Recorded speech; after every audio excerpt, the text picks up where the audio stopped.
नमस्कार दोस्तों, book audio में आपका स्वागत है। मैं हूं आपकी दोस्त आरजे सरिता और आज मैं आपके लिए लेकर आई हूं पूनम अहमद जी की कहानियों का संकलन कभी अपने लिए। इसी श्रृंखला में आज की कहानी का नाम है 2 कप चाय।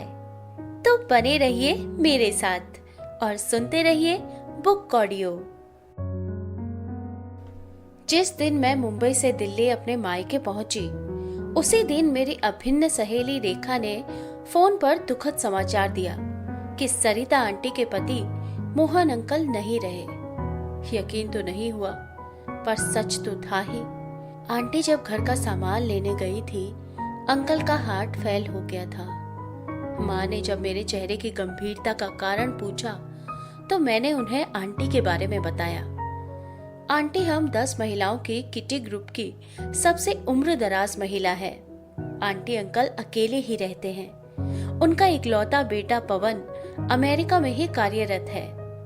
आंटी अंकल साल में एक बार बेटे के पास जरूर जाते हैं।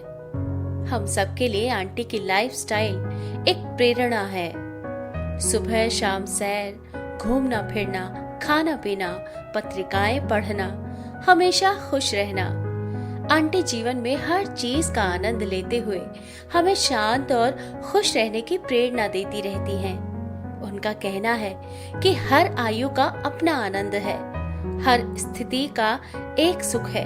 इसे समझ लें तो जीवन आसान हो जाता है। किटी पार्टी में किसी का भी मूड खराब हो तो आंटी से बात करते ही निराशा की धुंध छिटक जाती है और जीवंतता की धूप खिल उठती है। अंकल रिटायर्ड टीचर थे। उनसे मिलना कम ही होता था। मेरे ऊपर वाले फ्लोर पर ही आंटी रहती हैं। अंकल से मेरी हाय हेलो अक्सर लिफ्ट में ही होती रही है। आंटी से मेरा खास लगाव हमारे पढ़ने लिखने के शौक के कारण है। हम अक्सर पढ़ी हुई कहानियों के बारे में बात करते हैं। हमारा किताबों का आदान प्रदान चलता ही रहता है। मुंबई से वापस आकर मैं 2 दिन तो घर संभालने में ही व्यस्त रही। पति और बच्चों को छोड़कर गई थी तो थोड़ी अस्त व्यस्तता तो स्वाभाविक ही थी। आंटी से जल्दी मिलने की इच्छा थी। उन्हें हमेशा हंसते मुस्कुराते ही देखा था। अब उनके चेहरे की उदासी की कल्पना ही कष्टप्रद थी। मैंने रेखा को फोन किया। आंटी के घर जाने के बारे में पूछा कि क्या वो भी मेरे साथ चलेगी। तो रेखा ने कहा, हम सब लोग तो होकर आ गए हैं, अब दोबारा जाने का कुछ फायदा तो है नहीं। मैंने पूछा, क्या मतलब? अरे आंटी बहुत मजबूत हैं। उन्हें शौक प्रकट करने आए किसी व्यक्ति की जरूरत नहीं है। हम सबको उन्होंने साफ साफ कह दिया कि हम लोग बार बार आकर परेशान ना हो। और सुमन, जानती हो, दूर बसे अपने रिश्तेदारों तक को उन्होंने कह दिया कि इतनी दूर आकर परेशान ना हो। सोसाइटी के लोग जब अंतिम संस्कार के लिए गए तब भी वे एकदम शांत थी। पवन भी आ गया था। उन्हें किसी ने रोते नहीं देखा। मान गए भाई। बड़ी मजबूत है आंटी, बहुत ही प्रैक्टिकल। मैं तो फिर कुछ बोल ही नहीं पाई। क्या करूं? इतने दिन बाद जाकर बोलूं भी तो क्या? ऐसे में कुछ समझ भी तो नहीं आता है कि क्या कहा जाए। पर मेरा जाना तो बनता ही था।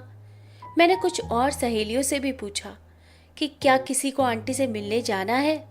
सबका यही जवाब था, ना भाई, एक बार जाकर लगा क्यों आ गए। उन्हें कहाँ जरूरत है दुख में भी किसी की। बहुत बोल्ड है आंटी। मैं फिर अगले दिन ही शाम को 4 बजे आंटी के घर गई। डोरबेल बजाई तो एक छोटे बच्चे ने दरवाजा खोला। मैंने अंदर जाकर देखा 5-6 बच्चे ट्यूशन पढ़ रहे थे। आंटी कई सालों से ट्यूशन पढ़ाती हैं। मैंने एकदम से तो कुछ नहीं कहा। आंटी के पास जाकर बैठ गई। आंटी ने बच्चों को थोड़ी देर अपने आप से पढ़ने के लिए कहा। फिर मैंने धीरे धीरे कहना शुरू किया, आंटी, मैं बाहर गई हुई थी। पता चला तो बहुत दुख हुआ। समझ नहीं आ रहा कि क्या कहूँ। कहकर मैंने करीब 65 वर्षीय आंटी के गंभीर चेहरे पर नजर डाली। उन्होंने गहरी सांस लेते हुए कहा, इंसान कर भी क्या सकता है, ईश्वर की बातें हैं, वही जाने, मैंने ध्यान से उनके चेहरे को देखा। एकदम शांत, गंभीर, उदास, खाली खाली सा चेहरा। आंटी ऐसी तो कभी नहीं दिखी। हम दोनों फिर चुप रहे। हमारे मन की कुछ बातें भले ही शब्दों की अभिव्यक्ति से परे होती हैं, पर मन में कुछ ऐसी शक्तियां होती हैं जो किसी के मनोदशा को अच्छी तरह भांप लेती हैं। उनके अनकहे दुख को आंखों में ही पढ़ा मैंने।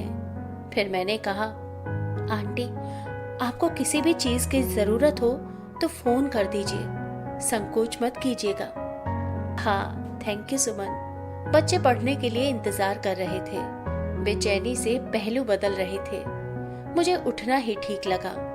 मैंने जैसे ही उठने का उपक्रम किया, आंटी ने कहा, सुमन, आने के लिए थैंक्स। नहीं आंटी, थैंक्स की तो कोई बात ही नहीं है। आपके दुख में हम सभी आपके साथ हैं। हाँ, जानती हूँ, पर मैं किसी को परेशान नहीं करना चाहती। मोहन ने जीते जी तो किसी को कभी कोई तकलीफ नहीं दी।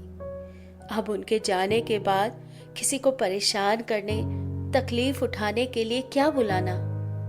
ये मेरे हिस्से का दुख है और मुझे ही सहना है। और अभी तो मुझे यकीन ही नहीं हुआ कि मोहन चले गए हैं। उनकी यादों का, उनकी बातों का एक अद्भुत सुरक्षा कवच महसूस होता है मुझे अपने इर्द गिर्द। आज भी अतीत की बगिया से मन के आंगन में मुट्ठी भर फूल बिखेर जाती है। उनके चिर परिचित पदचाप, जिसकी खुशबू से मेरा रोम रोम अब भी पुलकित हो जाता है।